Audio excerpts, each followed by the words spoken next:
From our studios at historic Arnold's Park Amusement Park, it's Okoboji Broadcast with Jeff Thee. Welcome to Okoboji Broadcast, everybody. I'm Jeff Thee. We're talking today with Julie Scheib. She is the Executive Director of the Discovery House in Spirit Lake. What's the Discovery House? We're going to ask Julie here in just a moment. Julie, I hope you had a Merry Christmas and looking forward to a very Happy New Year. Thanks for joining me. Oh, thanks for having me, Jeff. Merry Christmas and Happy New Year. Thank you very, very much. Well, before we got started here, we just started talking about Discovery House, its existence, what its mission is, and like so many things in an area, whether you grew up here, you've been here for a long time, you can drive by something every single day and go, I wonder what Discovery House is, and then they move on with their lives, and then next time they drive by there, I wonder what Discovery House is. Let's talk about what Discovery House is and part of its mission, Julie. Sure. Jeff, Discovery House was started in 1993 by Phyllis Kempema, and she had a heart for women with children with substance abuse problems, and so she opened a house with beds for women and children coming out of treatment. And she found that she couldn't fill the beds with women and children. So over the years, we've transformed into a homeless shelter and a sober house, and we treat men and women. Our mission statement is we provide a safe, supportive Christian environment for the homeless and those recovering from addictions. Right. Residents receive counseling and tools to begin to build a new foundation for a better life. And you wouldn't believe the number of people, especially in the summer, that stop by here and say, what is this place? Is it an antique store? And even locals, I think there are still locals that really don't know what Discovery House is. Yeah, and I've found that to be true. You know, I've had the opportunity to interview you, members of your board, over the years and so forth, and come to the parties when we could still have parties on the porch years ago with music and everything. But I think we do need to educate, especially our locals, as to what Discovery House does, because it is a Christian structure, beautiful home, and it's there. And we're talking about in a year where, my goodness, issues with whether it was substance abuse, losing jobs, losing homes, something like Discovery House couldn't have been in a better position to help people. Well, interestingly enough, our numbers are down simply because I'm erring on the side of caution, and I want each resident to have their own private room just in case, someone would get the virus in the house. Yes. So as a result of our census being down, our rent is down a little bit, and our nights of stay are down a little bit. Yeah. But well, like everybody else, you've had to adjust to the pandemic, keeping people safe. I know that during normal times, you have in-person Bible studies that the residents can take part in, but like everybody else, you've kind of adapted on that as well. We have, and up until, I suppose, a couple of months ago, we were still doing that live, but we were able to, through some CARES grant money, to buy some iPads. And so we're doing virtual counseling with our pastor, and we're doing virtual Bible study. Yeah. So that makes it really nice. Yeah. And you were, when you gave a report to the Dickinson County Board of Supervisors last week, and I know you do this annually to the municipalities that give to you and so forth, but you have stats on where people are from that are residents in the Discovery House and so forth. And could we look at that, like the state of Iowa, Spirit Lake, Milford, so forth? Sure. Last year, we had 91% of our residents were from Iowa, and that remains pretty consistent over the years. 21% were from Dickinson County, and of those, 15% were from Milford and 6% were from Spirit Lake. And like I said, we were down about 300 nights of stay last year, and our residents' average length of stay was approximately the same. It was 67 nights, a little over 2 months. Right. Our average monthly census was down, though. has been up to 11 per month, and it's down to 8. But that hasn't changed really since Discovery House opened, so we're happy with that. Yeah, and one statistic, and there's no rhyme or reason, I guess, but the fact that you had more women than men this year, just kind of one of those, I don't know if it's a 2020 thing, just a change in demographics, but I thought that was interesting to say the least. Oh, it was to me too when I was crunching the numbers. Last year we had 39% of our population was female, and I'm sorry, the year before, last year it was 53%. Yeah. For the first time ever, we've had more women than men. And I don't know if that's a fluke or one-time occurrence or a trend. Yeah.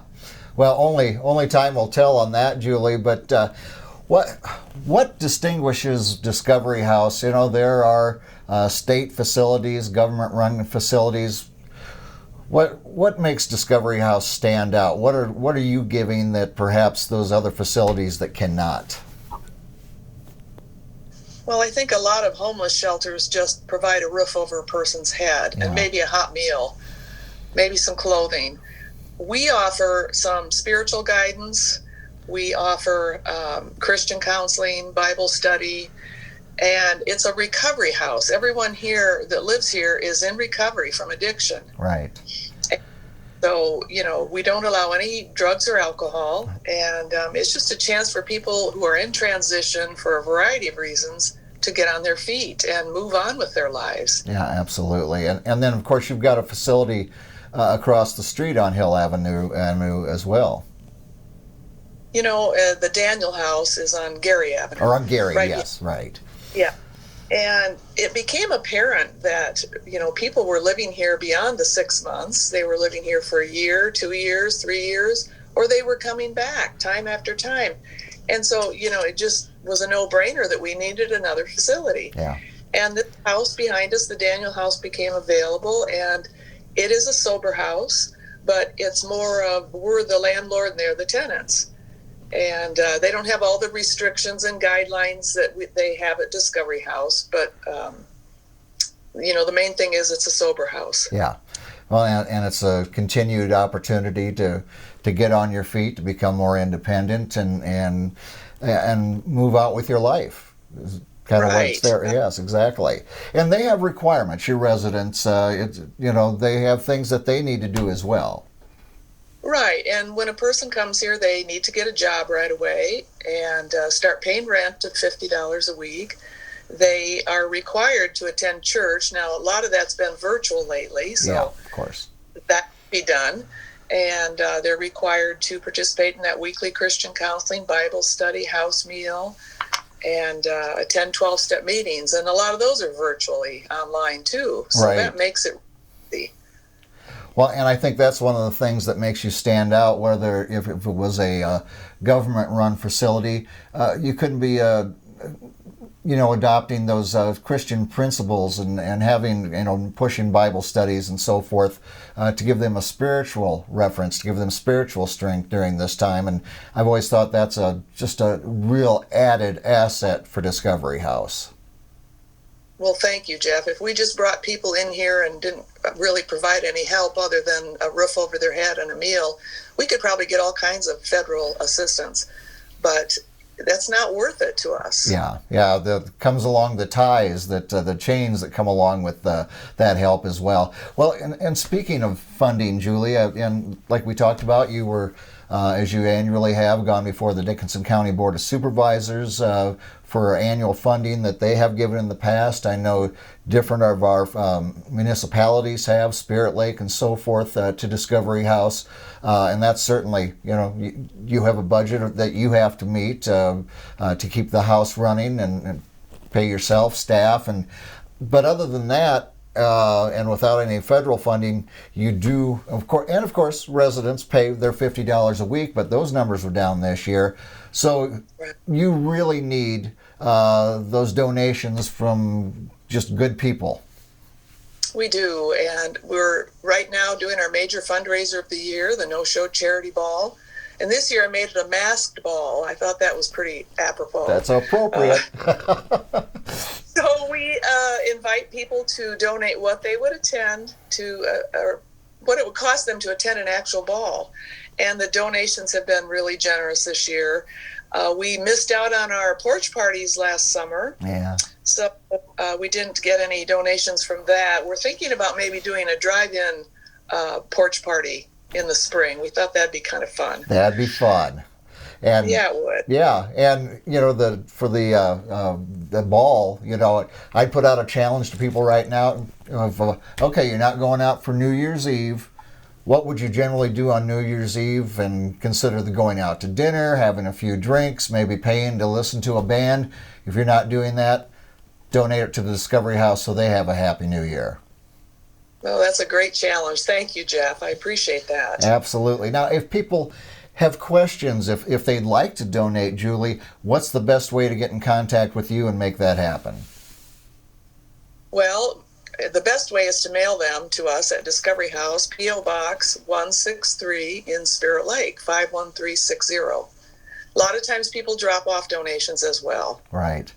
Well, Julie, thank you to yourself. You have a great board of directors, your pastoral help, and just, blessings to you for all the hard work you do to make other people's lives better, to improve.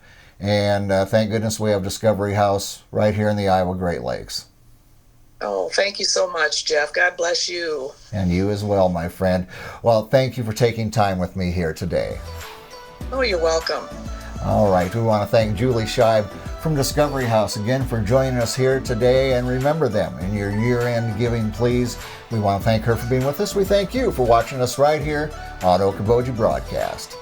Okoboji Broadcast from the studios at historic Arnold's Park Amusement Park is brought to you by the Scott Troutman State Farm Agency in Spirit Lake, Pure Fishing in Spirit Lake, Last Touch Painting and Cleaning, providing interior, exterior, house painting, and professional cleaning services in Spirit Lake. Quest Wealth Management, a financial advisory practice of Ameriprise Financial Services. Advisor Jan Spielman, AJ Spielman, and Erica Wachholz. Ducky's Marine and Motorsports Repair in Spirit Lake. Bank Midwest, dream big, plan wisely, live well. Lakes Regional Healthcare and Avera Partner. Attorney Bethany Brands at Brands Law Office in Spirit Lake. Ruthven Locker at the Lake, where carnivores are welcome on Hill Avenue in Spirit Lake. Beck Engineering in Spirit Lake. Be Radiant Laser Skin Studio in the Okoboji Plaza in Okoboji. By Michael Thorson with Farm Bureau Insurance in Spirit Lake.